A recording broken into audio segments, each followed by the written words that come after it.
Hello students, this is Bookpad Academy and my name is Swati Gargas. Today we will study chapter 2 of class 11th physics, which is units and measurements.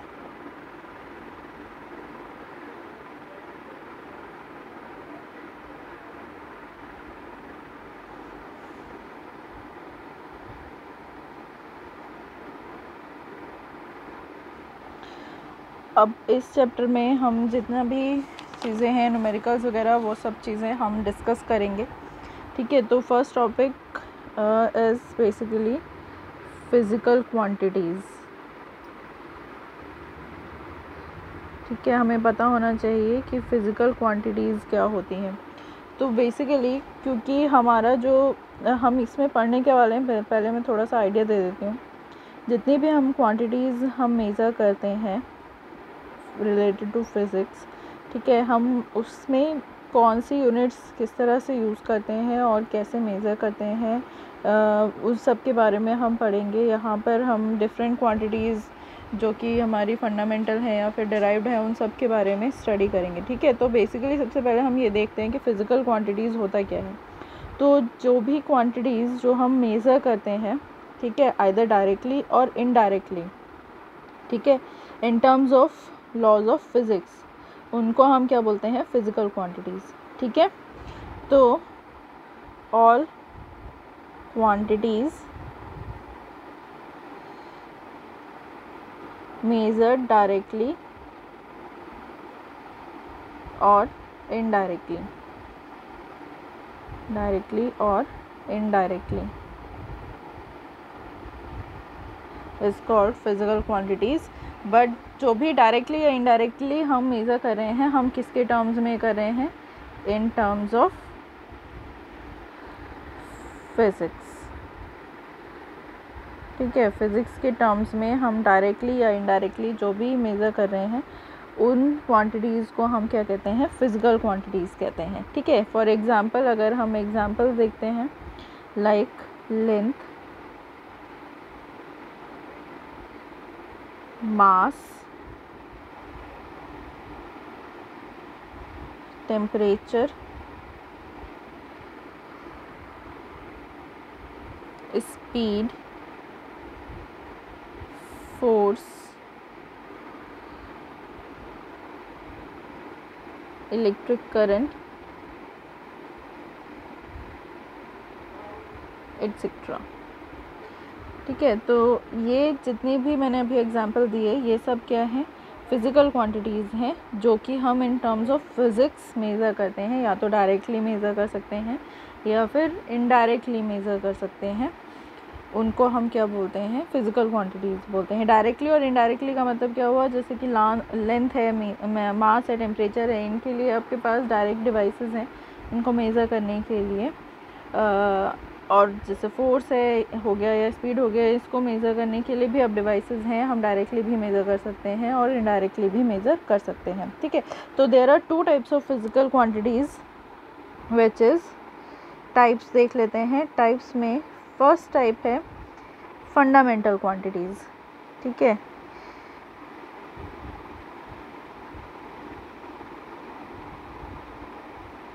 तो fundamental quantities क्या होता है,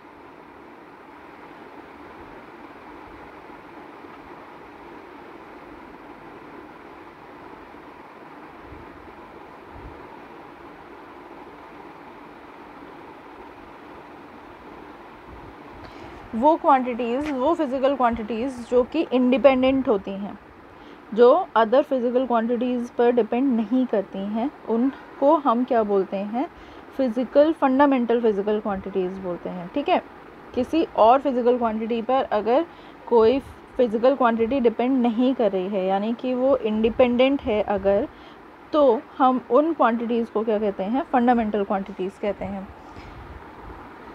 तो independent of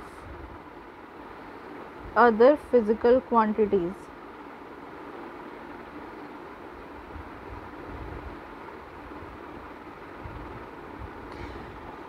जो भी हमारी quantities हैं उनको हम क्या कहते हैं, फंडामेंटल। और हम अगर उन्हें डिफ़ाइन करेंगे तो हमारी भी वो जब डेफिनेशन उनकी या फिर डिफ़ाइन करने के लिए भी हमें अदर फिज़िकल क्वांटिटीज़ की ज़रूरत नहीं होगी, ठीक है।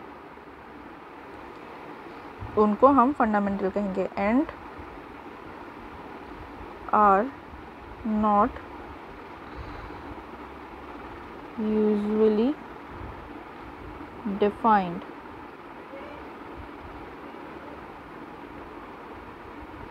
in terms of other physical quantities। तो ये हो गई फंडामेंटल क्वांटिटीज़। इसके एग्जांपल हम देख लेते हैं कौन कौन सी होती हैं, ठीक है। 7 फंडामेंटल क्वांटिटीज़ हैं हमारे फिज़िक्स में। 7 फंडामेंटल क्वांटिटीज़ होती हैं।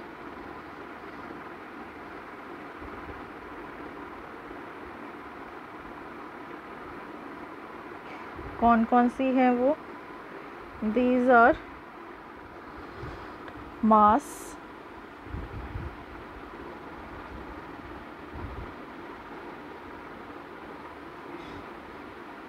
पहला length, time, electric current,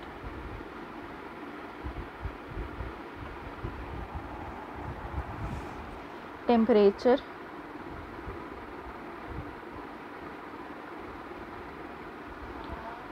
luminous intensity,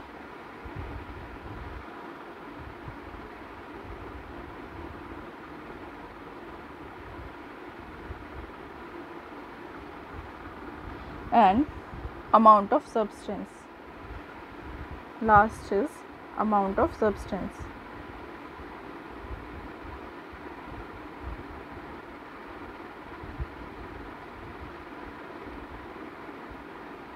ठीक है, तो हमारे पास कौन कौन सी हो गई? फर्स्ट हो गई mass, second length, third time, fourth electric current, fifth temperature, sixth luminous intensity and seventh is amount of substance. तो ये जो 7 क्वांटिटीज़ हैं ये क्या है? फंडामेंटल क्वांटिटीज़ होती हैं। Second type of quantity, physical quantity is derived quantities. अब ये क्या होती हैं ये भी देख लेते हैं।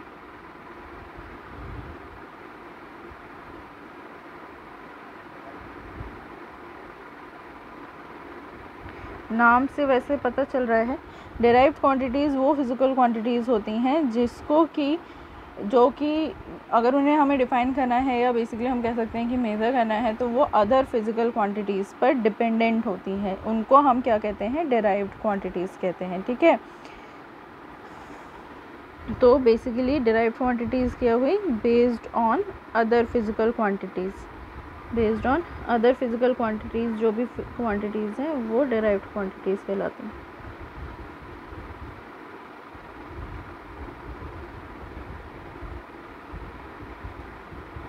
तो ये जितनी भी 7 फंडामेंटल क्वांटिटीज़ हैं इनको छोड़ करके अगर हम बाकी जितने भी क्वांटिटीज़ हैं फिज़िकल क्वांटिटीज़ वो सब किस में फॉल करेंगी? आपकी डिराइव्ड फिज़िकल क्वांटिटीज़ में की कैटेगरी में फॉल करेंगी, ठीक है। तो एग्ज़ाम्पल अगर देखते हैं, एग्ज़ाम्पल क्या है? हमने देखा था अभी जैसे वेलोसिटी, ठीक है, एक्सेलरेशन, इसके बाद फोर्स, स्पीड एटसेट्रा, ठीक है। ये सारी की सारी क्या हो गए? आपकी डिराइव्ड क्वांटिटीज़ हो गई।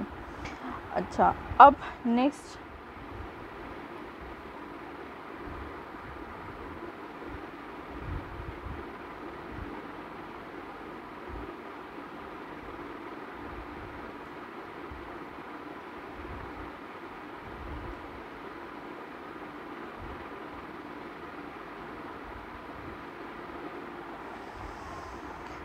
फंडामेंटल और डिराइव्ड यूनिट्स क्या होती हैं? यूनिट्स देख लेते हैं।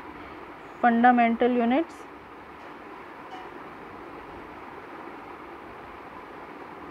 जो हमने क्वांटिटीज़ पढ़ी है उनके लिए जो हम यूनिट्स यूज़ कर रहे हैं वो फंडामेंटल या डिराइव्ड, तो ऑब्वियसली जो भी हमारी यूनिट्स डिराइव नहीं कर सकते हैं हम, ठीक है, किसी और फिज़िकल क्वांटिटीज़ से, या फिर हम उन्हें फर्दर रिड्यूस नहीं कर सकते हैं या रिजॉल्व नहीं कर सकते हैं सिंपलर यूनिट्स में, उन्हें हम क्या कहते हैं, फंडामेंटल यूनिट्स कहते हैं, ठीक है।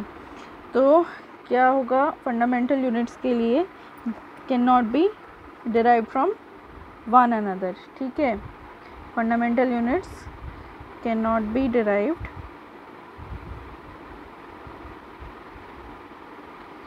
from one another, यानी एक को यूज़ करके हम दूसरे को derive नहीं कर सकते।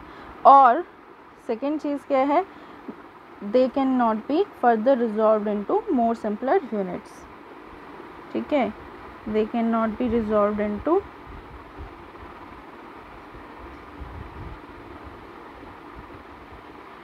more simpler units,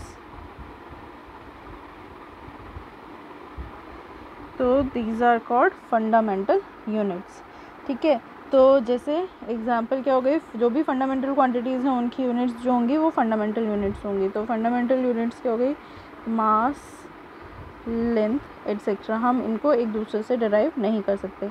इसी तरह next is derived units. Derived units क्या होती हैं, सिंपली नेम सजेस्ट कि जो भी फिज़िकल क्वांटिटीज़ हैं जो कि हम एक दूसरे के थ्रू डिराइव कर सकते हैं, जो भी फंडामेंटल यूनिट्स हैं उनको छोड़ करके जितनी भी बाकी बची वो सारी की सारी किस में आएंगी, डिराइव्ड में, यानी कि हम उनको क्या कर सकते हैं, फंडामेंटल यूनिट्स के टर्म्स में एक्सप्रेस कर सकते हैं, ठीक है।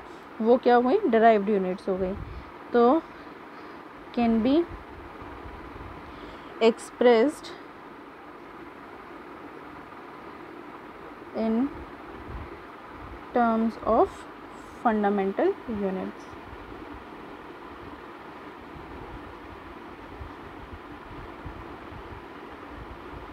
ठीक है।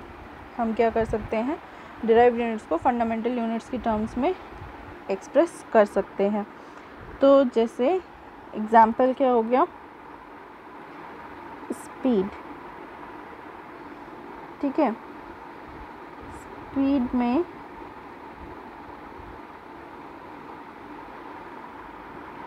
अगर आप देखते हो तो स्पीड का फॉर्मूला क्या होता है, speed is distance travelled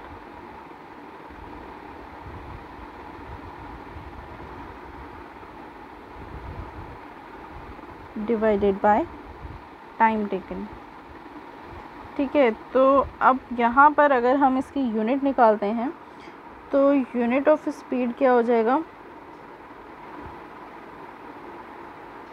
distance travelled हम किस में मेज़र करते हैं, मीटर में, और टाइम टेकन हमारा किस में मेज़र होता है, सपोज सेकंड में कर रहे हैं तो मीटर पर सेकंड। तो यू कैन ईज़िली सी कि हमारा जो स्पीड है, स्पीड जो है वो डिराइव हुआ है कौन कौन सी फंडामेंटल यूनिट से, एक तो डिस्टेंस से और एक टाइम से, ठीक है।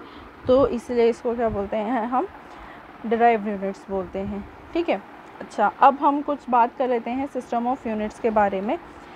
सिस्टम ऑफ यूनिट्स क्या होता है, क्या क्या सिस्टम्स हैं अभी तक, और हमें कौन सा सिस्टम फॉलो करना है, ठीक है। तो नेक्स्ट टॉपिक इज़ सिस्टम्स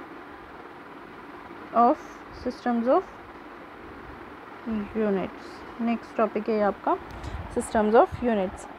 तो सिस्टम्स ऑफ यूनिट क्या हुआ, एक कंप्लीट सेट है यूनिट का जो कि हमारे जितनी भी क्वांटिटीज़ हैं, फिज़िकल क्वांटिटीज़, चाहे वो फंडामेंटल क्वांटिटीज़ हो चाहे फिर वो ड्राइव्ड क्वांटिटीज़ हो, उनको मेज़र करने के लिए हम यूज़ करते हैं, ठीक है। तो सिस्टम ऑफ यूनिट्स क्या है, कंप्लीट सेट ऑफ यूनिट है, एक कंप्लीट सेट ऑफ यूनिट्स, ठीक है, to measure all physical quantities, all मतलब fundamental as well as derived.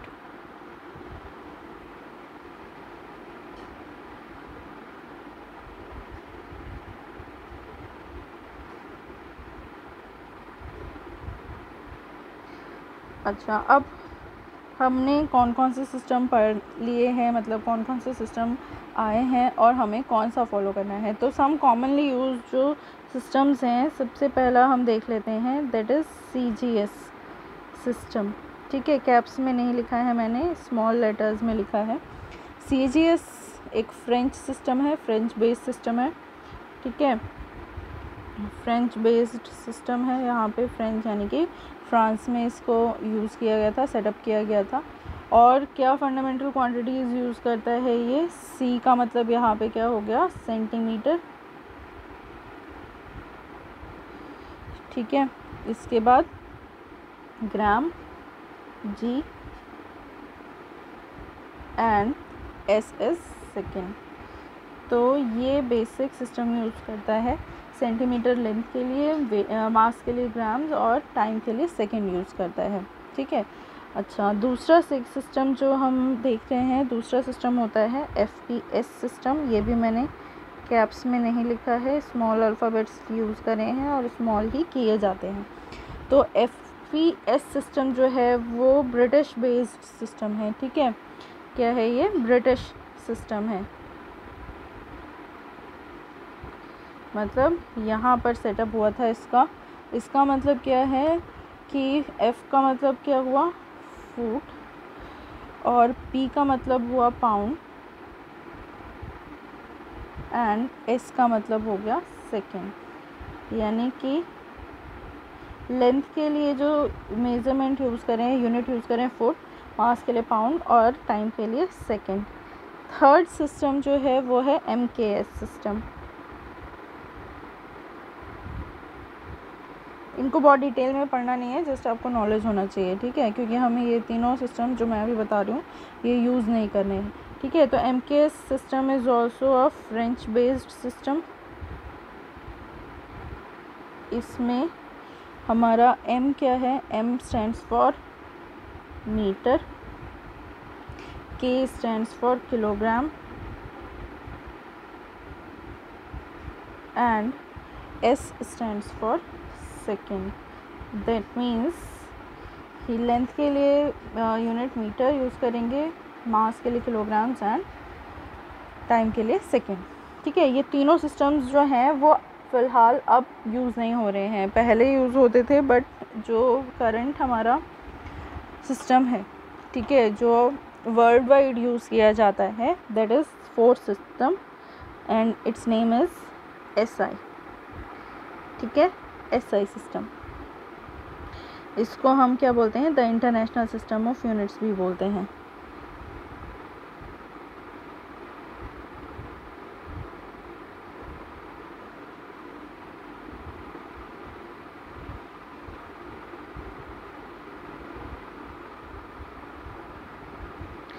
ठीक है, इसका मतलब क्या हुआ है, SI का मतलब है सिस्टम है इंटरनेशनली दे यूनिट्स। ठीक है, इसका जो फुल फॉर्म है या एब्रीवेशन है, सिस्टम है इंटरनेशनली दी यूनिट्स। मतलब इसका मतलब क्या है, इंटरनेशनल सिस्टम ऑफ यूनिट्स। ठीक है, यहाँ पे मैंने लिखा है the international system of units, वही है इसका मतलब। ठीक है, इंटरनेशनली सिस्टम है इंटरनेशनली दी यूनिट्स। ठीक है, ये क्या है, ये भी एक फ्रेंच सिस्टम है, बट अब इसको वर्ल्ड वाइड यूज़ किया जाता है। यानी कि यही सिस्टम है जो through out the world follow होता है और हमें भी यही करना है, मॉडर्न सिस्टम है। ठीक है, इसमें हमारी जो बेसिक यूनिट्स हैं, SI क्वांटिटीज़, SI यूनिट्स बोलते हैं हम इसको, सिंपल SI यूनिट्स, आपको यही सिस्टम यूज़ करना है हमेशा। तो बेसिक हमारी जो फंडामेंटल यूनिट्स हैं, फंडामेंटल यूनिट्स की जो SI यूनिट्स हैं वो हम देख लेते हैं कि क्या क्या है, इंपॉर्टेंट है, आपको ध्यान रखना है। ठीक है, तो उसके लिए हम फटाफट से आप लोग नोट डाउन कर ले, हम लोग देखते हैं कि क्या क्या है।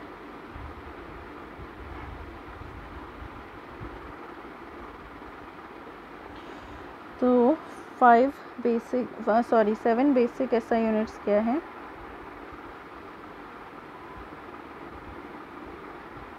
SI quantities and their units.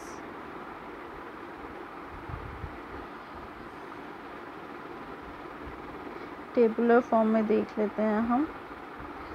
ये सीरियल नंबर हो गया और basic physical quantity,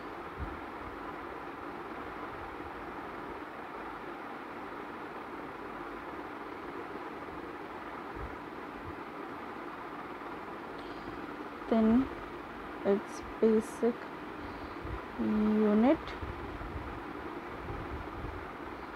and their symbol। ये कॉलम्स हमारे पास होंगे।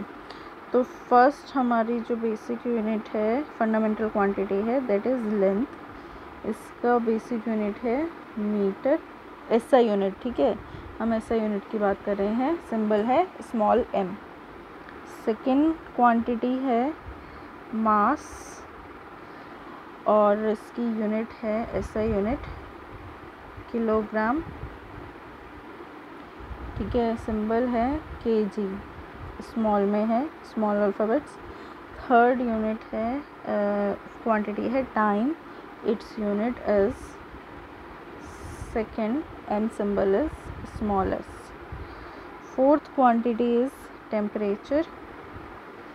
ये आपको पता होनी चाहिए। अगर फिर बेसिक ही क्वांटिटीज़ नहीं पता होंगी, बेसिक क्वांटिटीज़ की SI यूनिट नहीं पता होंगी, बेसिक यानी फंडामेंटल की, तो आप ड्राइव्ड तो कर ही नहीं पाओगे किसी भी तरीके से। तो टेम्परेचर जो फिज़िकल क्वांटिटीज़ है उसकी यूनिट है SI unit, kelvin. Small alphabets हैं ये सब, ठीक है, ध्यान रखना है। स्मॉल अल्फ़ाबेट्स में ही लिख रही हूँ, फुल फॉर्म भी, कैप्स कुछ नहीं है। फर्स्ट अल्फ़ाबेट भी स्मॉल में ही है, केल्विन।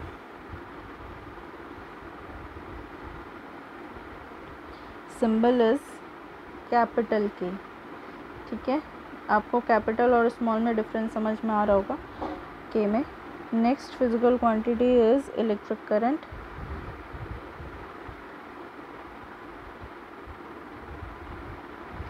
यूनिट इज़ एम्पियर और symbol is capital A। Sixth quantity is luminous intensity. Luminous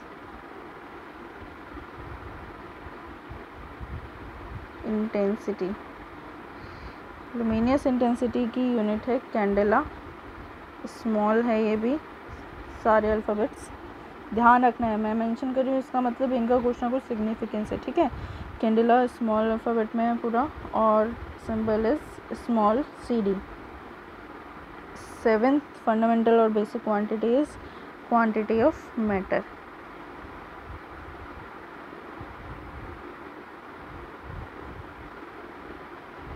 quantity of matter का यूनिट है मोल, अगेन स्मॉल अल्फ़ाबेट्स हैं और सिंबल इज़ MOL, मोल।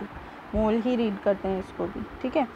अच्छा, तो ये जो आपको मैंने यहाँ पे लिखा है, ये आपकी 7 फंडामेंटल क्वांटिटीज़ हैं कि SI यूनिट्स हो गई। अच्छा, अब 2 सप्लीमेंट्री SI यूनिट्स भी हैं हमारी, वो कौन कौन सी हैं वो देख लेते हैं।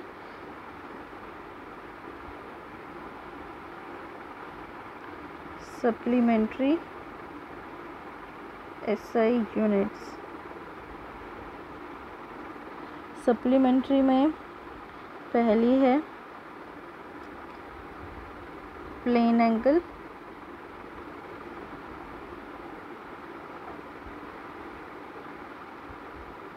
कॉलम्स वही है सेम पहले वाले। बेसिक इसकी यूनिट क्या है, रेडियन, स्मॉल अल्फ़ाबेट्स, सिंबल है RAD, रेडियन ही रीड करते हैं। सेकेंड सप्लीमेंट्री क्वांटिटी है सॉलिड एंगल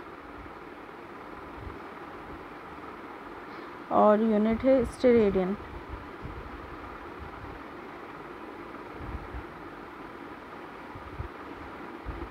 स्टेरेडियन और सिंबल है स्मॉल SR, ठीक है। तो ये जो 2 सप्लीमेंट्री क्वांटिटीज़ हैं इन टर्म्स ऑफ एंगल, ये SI यूनिट्स हैं, ठीक है, सप्लीमेंट्री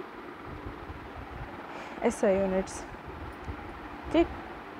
अच्छा, तो अब यहाँ पर जो ये सप्लीमेंट्री एसआई यूनिट्स मैंने आपको बताई हैं किसके लिए, प्लेन एंगल और सॉलिड एंगल के लिए, यानी रेडियन और स्टेरेडियन, ये होता क्या है वो हम देख लेते हैं, ठीक है, एक बार कि क्या होता है। बाकी सब चीज़ें तो हमें फिर भी पता है, रेडियन और स्टेरेडियन को एक बार देख लेते हैं। तो सबसे पहले रेडियन की बात करते हैं। रेडियन, जिसको कि हम RAD से रिप्रेजेंट करते हैं, क्या है, एक प्लेन एंगल जो कि हम किसी भी सर्कल के सेंटर में सबटेंड कर रहे हैं, ठीक है, और जो कि जिसकी आर्क क्या होनी चाहिए, सर्कल के रेडियस की लेंथ के बराबर है अगर, तो उसको हम क्या बोलते हैं, रेडियन बोलते हैं, ठीक है। तो पहले डेफिनेशन देख लेते हैं। It is defined as the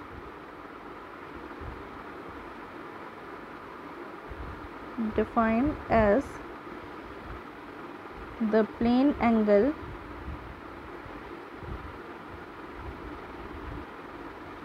subtended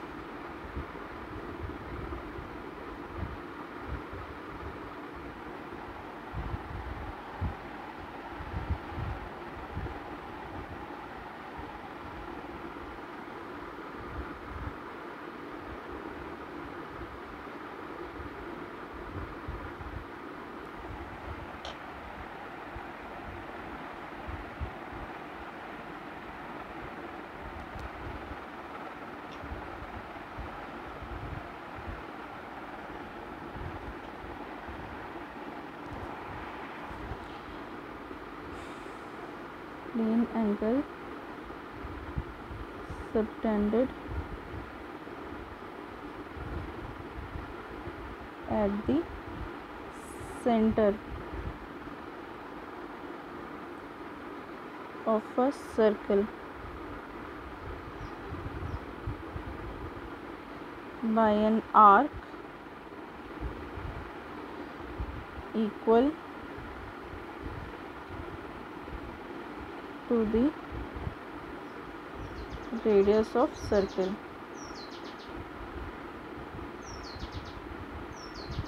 ठीक है, इसको रिप्रेजेंट किसे करते हैं, थीटा को, और हम इसको मेज़र किस में कर रहे हैं, रेडियंस में मेज़र कर रहे हैं। तो फॉर्मूला क्या हो जाएगा इसका, आर्क डिवाइडेड बाय रेडियस, ठीक है।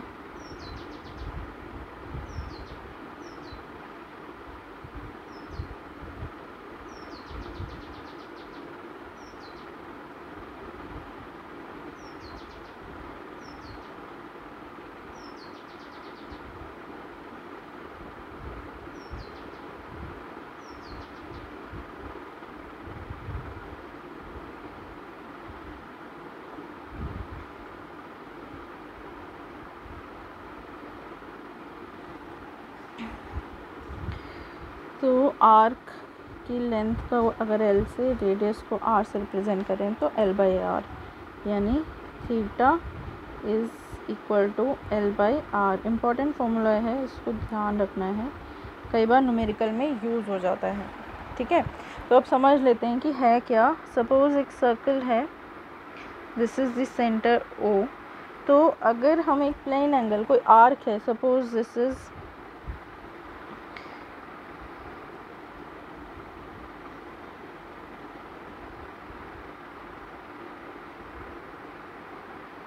सर्कल, हम यहाँ पर ले लेते हैं सेंटर O, ठीक है। अच्छा, अब ये अगर आर्क हम ले लेते हैं AB, ठीक है, AB आर्क मैंने अगर ली है, जिसकी लेंथ जो है वो किसके बराबर होनी चाहिए, रेडियस के बराबर होनी चाहिए। तो ये आर्क जो एक प्लेन एंगल बनाएगी यहाँ पर, ये क्या होगा, थीटा होगा, ठीक है। Suppose radius of this circle is R, centre is O, ये O सेंटर हो गया, रेडियस इज स्मॉल r। तो जो ये L है वो किसके बराबर है, रेडियस के बराबर है, ठीक है, R के बराबर है अगर। तो ये जो प्लेन एंगल ये आर्क बना रही है, AB आर्क थीटा पर, थीटा एंगल सेंटर O पर, वो रेडियंस में मेज़र हम करेंगे अगर, तो वो क्या होगा, L/R होगा, ठीक है। और उसको हम क्या बोलते हैं, रेडियन बोलते हैं, ठीक। अच्छा चलिए अब स्टेरेडियन देख लेते हैं कि स्टेरेडियन क्या होता है।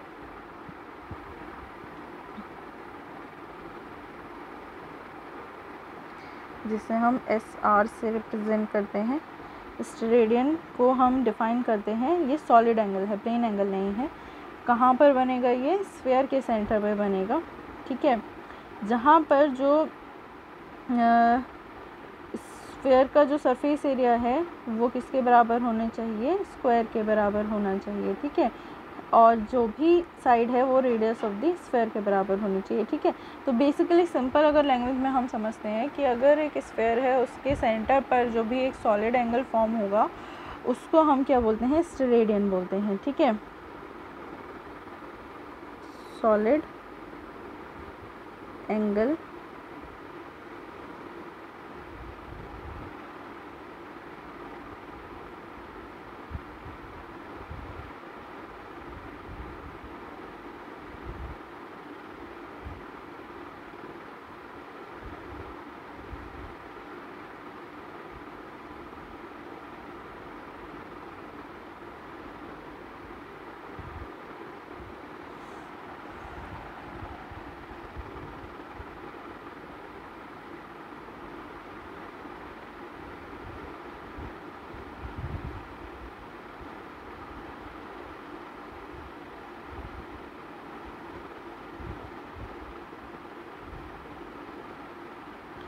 इसका फॉर्मूला अगर हम देखते हैं, इसको ओम से रिप्रेजेंट करते हैं, ठीक है, ओम से।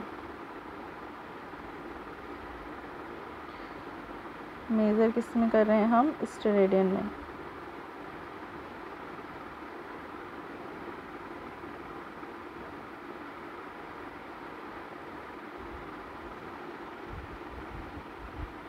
Surface area divided by square of radius, ठीक है। ये फॉर्मूला होता है स्टेरेडियन का। चलिए अब ऐसे यूनिट को राइट डाउन करने के लिए कुछ गाइडलाइंस है, फटाफट से देख लेते हैं उनको भी, उनको फॉलो करना है, ठीक है। हमेशा guidelines for writing SI units in symbols. तो फर्स्ट है कि जितने भी यूनिट्स के लिए हमें क्या यूज़ करने हैं, small letters.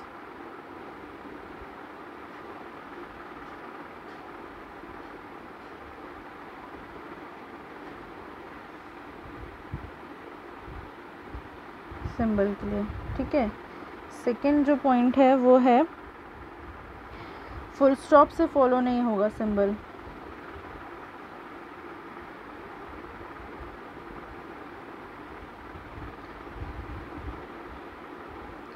Not followed by full stop, किसी भी सिंबल के बाद फुल स्टॉप नहीं लगाते हैं, ठीक है। अब किसी भी सिंबल का जो इनिशियल लेटर है वो कैपिटल तभी होगा जब वो किसी साइंटिस्ट के नेम पर उस यूनिट को नेम किया गया है, ठीक है। तो द इनिशियल लेटर, ये सब चीज़ें याद रखनी है, ठीक है, इसको फॉलो करना है। Initial letter of a symbol is capital only when unit is named after a scientist।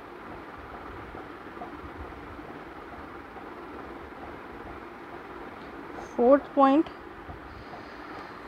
अब कभी भी हमारा जो फुल नेम है वो किसी भी यूनिट का फुल नेम जो है वो स्मॉल लेटर से स्टार्ट होगा, चाहे फिर वो यूनिट किसी साइंटिस्ट के नेम पर ही क्यों ना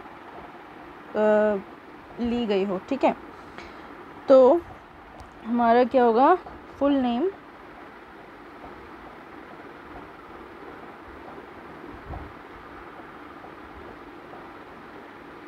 of unit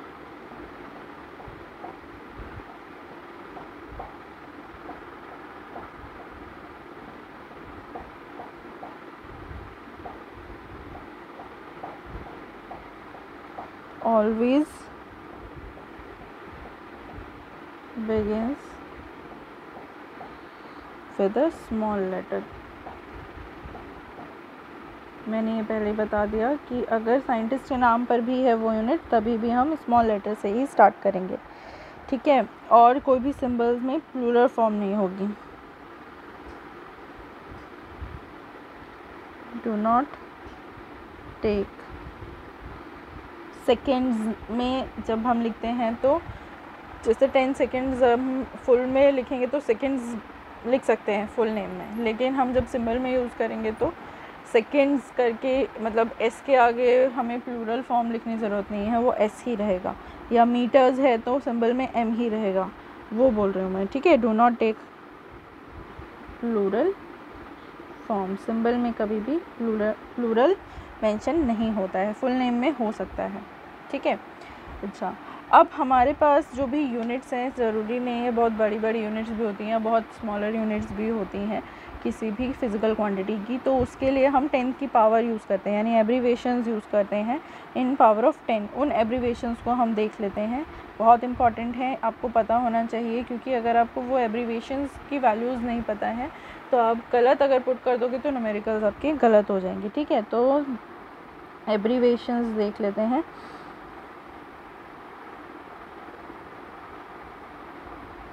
abbreviations in powers of 10। Abbreviations क्या है, जब किसी भी फिज़िकल क्वांटिटी की मैग्नीट्यूड जो है वो वेरी लार्ज या वेरी स्मॉल होता है, तो हम क्या करते हैं, कन्वीनियंस के लिए अब उनको क्या करते हैं, मल्टीपल्स में, 10 के मल्टीपल्स में एक्सप्रेस करते हैं, ठीक है। मल्टीपल्स या सब मल्टीपल्स में एक्सप्रेस करते हैं ऐसे यूनिट के, ठीक है। तो मैग्नीट्यूड ऑफ वेरी लार्ज और very small physical quantities, very large और वेरी स्मॉल फिजिकल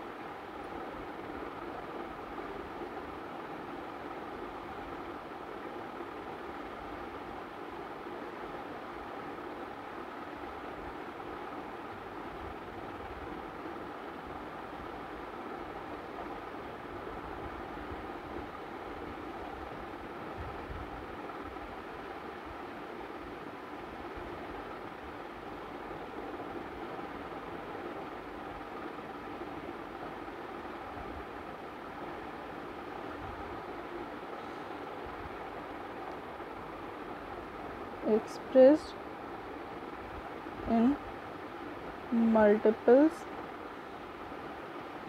और सब मल्टीपल्स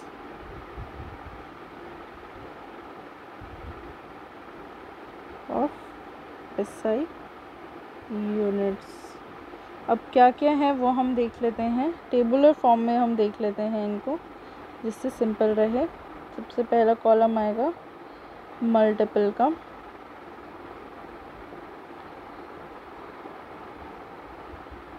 नेक्स्ट कॉलम जो भी प्रीफिक्स हम ऐड करते हैं उसके लिए, और उसमें सिंबल हम क्या यूज़ करते हैं,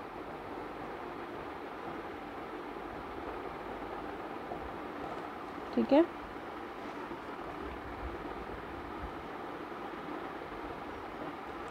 तो मल्टीपल अगर 10 टू द पावर 1 है तो डेका, डी ए से रिप्रेजेंट करते हैं। 10 टू द पावर 2 के लिए हेक्टो स्मॉल एच से रिप्रेजेंट करते हैं। Small H prefix symbol use करते हैं किसी भी यूनिट से पहले। 10 टू द पावर 3 के लिए किलो स्मॉल के से रिप्रेजेंट करते हैं। 10 to the power 6 mega prefix आता है नेम में और सिंबल में कैपिटल एम आता है। 10 टू द पावर 9, ठीक है। गीगा होता है, गीगा प्रीफिक्स नेम में और सिंबल में हमारा जो आता है वो कैपिटल जी प्रीफिक्स आता है। 10 टू द पावर 12 में नेम आता है टेरा, सिंबल आता है capital T. 10 to the power 15 में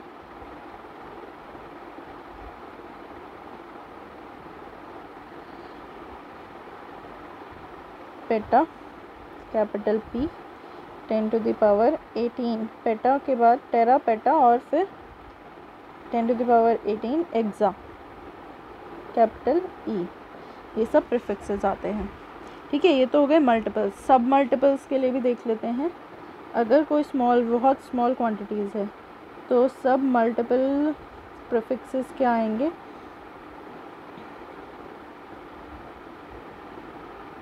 सब मल्टीपल देयर प्रीफिक्स, ये इम्पॉर्टेंट है, ठीक है। एब्रीवेशंस इनको आप लाइटली नहीं लेना है। अगर आपको नहीं पता होगा तो आप न्यूमेरिकल में मिस्टेक्स कर सकते हो, ठीक है। 10 टू द पावर -1 में डेसी स्मॉल डी से रिप्रेजेंट करते हैं। 10 टू द पावर -2 के लिए centi small C. 10 to the power -3 milli double L, ठीक है।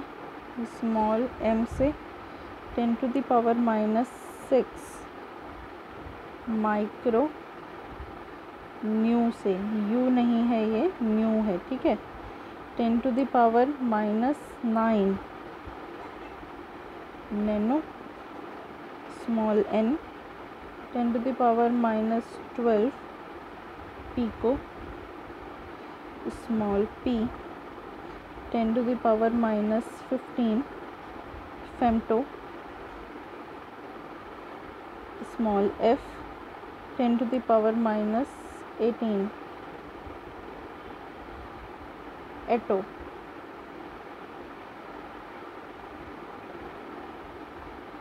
स्मॉल ए से, ठीक है। तो ये दोनों ही जो टेबल्स हैं मल्टीपल्स या सब मल्टीपल्स के इम्पॉर्टेंट हैं। कैसे यूज़ करते हैं, ठीक है। जैसे कि अगर आपने लेंथ में लिया है डेकामीटर, हेक्टोमीटर, किलोमीटर, मेगामीटर, गीगामीटर, टेरामीटर, इस तरह से, या फिर अगर स्मॉल यूनिट्स ऑफ लेंथ में देना है तो decimetre, centimetre, millimetre, micrometre, nanometre, इस तरह से हम प्रीफिक्सेस ऐड करते हैं फॉर लार्जर यूनिट्स और smaller units for same physical quantities, ठीक है। अब हम इनको इस तरह से यूज़ करेंगे, ठीक है। एग्ज़ाम्पल अगर आप चाहें तो एग्ज़ाम्पल देख लेते हैं। एक तो एग्ज़ाम्पल सपोज़ पहला एग्ज़ाम्पल देख लेते हैं।